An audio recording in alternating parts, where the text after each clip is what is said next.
भनेको तपाईँको भित्रको सोच छ नि, के छ होस् है भन्ने भित्रको सोच हुन्छ नि, हो त्यसलाई मलम भने। मलम भनेको त्यो मलम मलम साँच्चीको मलम भनेको चाहिँ केलाई हो भन्दाखेरि तपाईँको भित्रको सोचलाई, तपाईँको एउटा आशालाई हो। तपाईँले के आशा गर्छ, जस्तै तपाईँले स्वयम्भूमा गएर प्रार्थना गर्यो भने हो यस्तो होस् है भने एउटा आशा छ कि छैन, हो त्यसलाई भने मलम भने।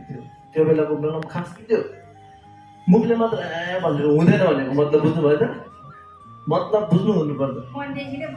मुखले मात्र यो होस् ऊ होस् भन्यो अनि मन चाहिँ अन्तरतिर डुलिरहेछ भने त्यो साँच्चीको मलमको अर्थ पुगेको छैन त्यहाँ। मलमको अर्थ पुग्नलाई तपाईँले भनिरहेको चिजलाई नै तपाईँको भित्रदेखि होस् भनेको एउटा भित्रदेखि गहिराइदेखि सोच आउनुपर्छ, अनि त्यो मलम हो।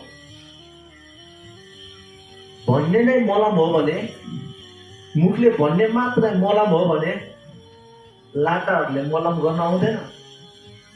आउँदैन? सोच्नु न होइन, लाटाहरूले मलम गर्न आउँदैन? आउँछ नि त, लाटा पनि मलम आउँछ। मुखले बोल्न आउँछ? आउँदैन। हो मुखले बोल्नुलाई मात्र मलम भन्ने होइन। मलम भनेको तपाईँले यस्तो होस् उस्तो होस् भन्ने